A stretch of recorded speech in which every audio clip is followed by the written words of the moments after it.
የቀድሞ የኢትዮጵያ ብሔራዊ ቡድንና የቅዱስ ጊዮርጊስ አጥቂ ሙልጌታ ከበደ ወይም ወሎየው ከዚህ ዓለም በሞት መለየቱ ተሰምቷል። ሀገራችን የምንጊዜ ምርጡ አጥቂ የሚባለው ሙልጌታ ከበደ ባጋጠመው ሕመም ምክንያት በሕክምና ሲረዳ ቆይቶ በትናንትናው ዕለት ከዚህ ዓለም በሞት ተለይቷል። ሙልጌታ በኢትዮጵያ ብሔራዊ ቡድንና በቅዱስ ጊዮርጊስ ለበርካታ ዓመታት በስኬት በመጫወት የገዘፈ ስም ያለው ምርጥ አጥቂ ነበር።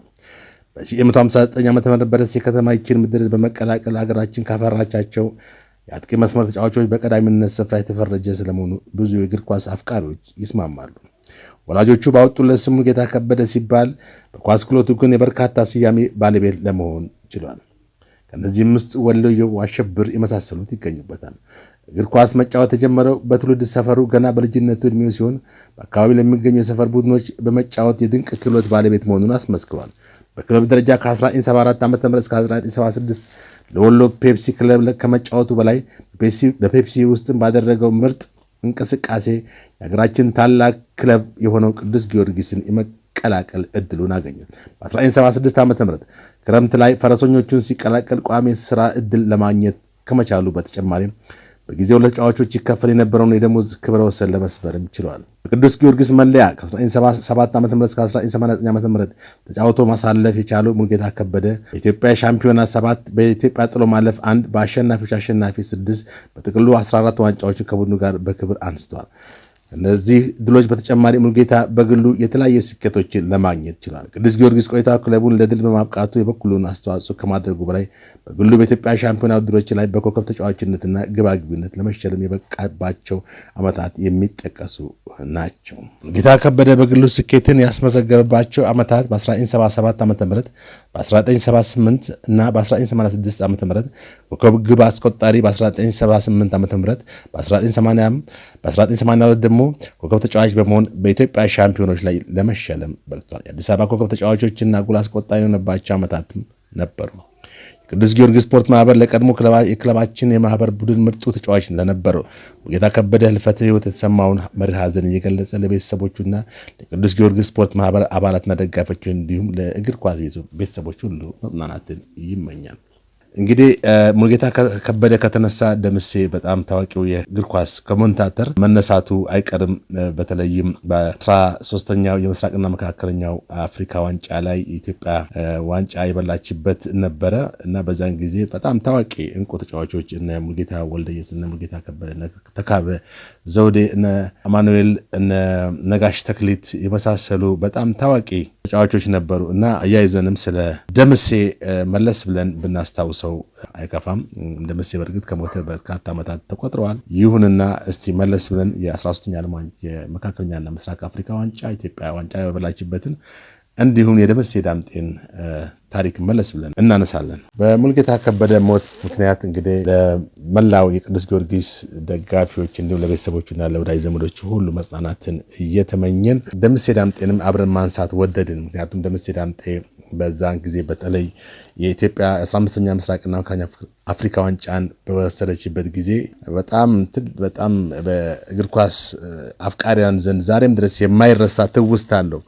ምናልባት አበበ ግደይ ሁል ጊዜ ለእግር ኳስ ማለት ለዚህ ለስፖርት አናሊሲሱ መግቢያ የሚጠቀምበትም የደምሴ ዳምጤ ዳኙ ገላግለን የሚለውን ነው እና በዛን ጊዜ በጣም ኮከብ ተጫዋች የነበረው ለዋንጫም እንድንበቃ ያደረገው ዋንጫው እንድንወስድ ያደረገው ሙልጌታ ከበደ ነውና ያንን ወቅት በጣም የሚያስታውሱ ሰዎች ዛሬ ሙልጌታን ትውስታ አንታቸው አይረሱትም ማለት ነው። ስለዚህ የደምሴ ታሪክም ትውስታ ዘእግር ኳስ በሚል ከዚህ በፊት የጻፍኩትን መለስ ብዬ ለእናንተ ለሪያሊቲ ሚዲያ ተከታታዮች ለማቅረብ ወደድኩኝ። ደምሴ ዳምጤ ዳኙ ገላግለን የ15ኛ ምስራቅና መካከለኛው አፍሪካ ዋንጫ በኢትዮጵያ ታሪክ መቼም አይረሳም። የኢትዮጵያ ብሔራዊ ቡድን በጣም ምርጥ ስብስብ የነበረበት ቡድን ነበር። አጥቂዎች እነ ገብረመድህን ኃይሌ፣ ሙልጌታ ከበደ፣ ሙልጌታ ወልደየስ፣ ወይራው፣ በረኛው ተካበ ዘውዴ፣ ተከላካዮችና ሚድፊልድስ ነጋሽ ተክሊት ኤርትራዊ፣ አማኑኤል በረከት ኤርትራዊ፣ ሙሉዓለም እጅጉ፣ አስራት ኃይሌ፣ አስራት አዶኛ፣ ዳኛቸው ደምሴ፣ ዳኙ ታሪኩ መንጀታና ሌሎች ምርጥ ተጫዋቾች ነበሩ። በተለይም ደግሞ የዚህን ቡድን ብቃትና የአጨዋወት አስተላለፍ በደንብ አጉልቶ ለሬዲዮ አድማጭ በማድረስ አንጋፋው ጋዜጠኛ የደምሴ ዳምጤ ውለታ አይረሳም። ወይኔ ገብሬ የመታውን የዚምባብዌ 2 ቁጥር በራሱ ግብ ላይ አስቆጠር የሚል በሲቃና በደስታ የተሞላ የደምሴ ድምፅ ዛሬም ይታወሳል። እንዲያውም ይህንን የደምሴ አገላለጽ የሸገር ጋዜጠኛ አበበ ግደይ ለፕሮግራሙ መግቢያ አሁን ድረስ ይጠቀምበታል።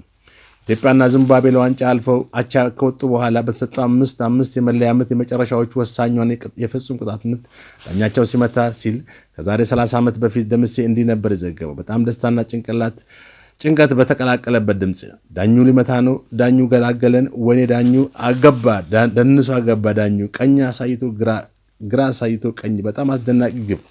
ተመልካቹ ስሜቱን መቆጣጠር አቅቶት ወደ ሜዳ ገብተዋል። ትንፋሹ ቁርጥ ያለ ደስታና ሲቃ ስሜትም በተቀላቀለበት ድምፅ ታኅሳስ 17 ቀን 1980 ዓ.ም ያስተጋባው ታዋቂ የስፖርት ጋዜጠኛ ደምሴ ዳምጤ ትዝታ ዛሬም አይረሳም። ኢትዮጵያ ያዘጋጀችው 15ኛው ምስራቅና መካከለኛው አፍሪካ ዋንጫ ከ30 ዓመት በፊት ያገባችበትን ድል በራዲዮ ሞገድ አሳብሮ ድምፁን አስትንፋሱን ያሰማው ጋዜጠኛ ደምሴ ትናንት ነበረ፣ ዛሬ ግን የለም፣ ከአጸደ ሥጋ ተለይቷል። ሙሉጌታ ከበደም ትናንት ነበር፣ ዛሬም የለም፣ ከአጸደ ሥጋ ተለይቷል። ትዝታቸው ግን ዛሬም አለ።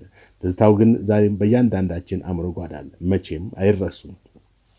በኢትዮጵያ የስፖርት ጋዜጠኝነት ታሪክ ሁነኛ ስፍራ ያለው ደምሴ የስፖርት ዜናዊነቱን የጀመረው ምስራቃዊቷ ድሬዳዋ ከተማ በአማተርነት እየዘገበ ወደ አዲስ አበባ መላክ በጀመረ ጊዜ ነበር። በተለየ በኢትዮጵያ ብስራተ ወንጌል ሬዲዮ ጣቢያዎች በኢትዮጵያ ቴሌቪዥን ጋዜጠኛና የስፖርት ፋና ጋዜጣ መስራች ከነበረው ታላቁ ጋዜጠኛ ሰለሞን ተሰማ ጋር ቅርበት ስለነበረው ከሬዲዮ የሐረርጌን ስፖርት እንቅስቃሴ የዘገበ ይልክ ነበር። ኢትዮጵያ 10ኛውን አፍሪካ ዋንጫ ካስተናገደችባቸው ከተሞች አንዷ ደምሴ ዳምጤ የኖረባት ድሬዳዋ እግር ኳስ ዘገባ ትሩፋትም ያቀረበባት ነበረች። ለሀገሪቱ ስፖርት እድገት በተለይም እግር ኳሱ እንዲያብብ በሙያው ያደረገው ጥረት ኢትዮጵያውያን ተጫዋቾችን ክህሎቶቻቸውን ከማንም እንደማያንስ በማንጸባረቅ ነበር ዘግቤ ነበር። 1970ዎቹ መጨረሻና በ1980ዎቹ መጀመሪያ ጎልተው ወጥተው የነበሩት የነ ሙሉጌታ ከበደ፣ ሙሉጌታ ወልደየስ፣ ገብረመድህን ኃይሌ ሲያወድስ ገጣሚ ሆኖ በመገኘት ነበር። የምን ማራዶና የምን ፔሌ እኛም ሀገር አለ ገብረመድህን ኃይሌ ጎልቶ የምትጠቀስለት መንተው ግጥም ነበረችም። በዘመኑ እየበረከቱ የመጡት ወጣት ጋዜጠኞች ደምሴ አርአያቸው እንደሆነ ይናገራል። አበበ ግደይ፣ መሰለ መንግስቱ፣ መንሱር አብዱል ቀኒን፣ ፍቅር ይልቃል፣ ኤፍሬም የማነ፣ ሰይድ ካር፣ መኳንንት በሬ፣ ግርማቸው ንዋይ ይመርና ሌሎችም የወጣት የስፖርት ጋዜጠኞች ደምሴን ሮል ሞዴላቸው እንደሆነ በተለያየ ጊዜ በሰጡት አስተያየት ተናግረዋል። ጋዜጠኛ ደምሴ ተወልዶ ያደገው ድሬዳዋ ሲሆን ከ9 ዓመታት በፊት በኢትዮጵያ ሬዲዮ ከመቀጠሩ በፊት የስፖርት ፍሪላንስ ጋዜጠኛ ሆኖ ከትውልድ ስፍራው ይሰራ እንደነበር ራሱ ተናግረዋል።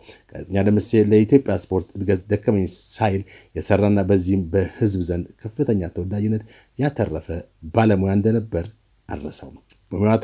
አትላንታ፣ አቴንስ፣ ቤጂንግ ኦሎምፒኮችን በስፍራው በመገኘት ለኢትዮጵያ ህዝብ አስተላልፈዋል። ደምሴ ኢትዮጵያ በ1980 ለምስራቅና መካከለኛ አፍሪካ ሀገሮች ሻምፒዮና ሴካፍ ከዚምባብዌ ጋር አዲስ አበባ ላይ ለፍጻሜ በፍጹም ቅጣት ምት በደረሰችበት ወቅት ዳኛቸው ደምሴ መጨረሻው ለሚመታት ምት ዳኙ ገላግለን ብሎ በሬዲዮ ባስተላለፈበት ወቅት የቀጥታ ስርጭት ሳቢያ ብዙዎች ይህንኑ እንደ ቅጽል ስም አድርገው መቅረቱም ይታወሳል። ከአንጋፋዎቹ ዝነኛ ታዋቂ ሀገራችን ስፖርት ጋዜጠኞች ሰለሞን ተሰማ፣ ነጋ ወልደ ስላሴና ፍቅሩ ኪዳኔ ቀጥሎ በ1992 ከድሬዳዋ በአማተር ስፖርት ዜና ዘጋቢነት ለ7 ዓመታት በመቀጠልም በኢትዮጵያ ሬዲዮ ድርጅት ለ33 ዓመታት በአጠቃላይ ለ40 ዓመታት በላይ የስፖርት ጋዜጠኛ በመሆን ያገለገለ ታዋቂና ዝነኛ ጋዜጠኛ ነበር። ደምሴ ዳምጤ እንዲሁም ሙሉጌታ ከበደ ሬስት ኢን ፒስ። መልካም እረፍት እንመኛለን።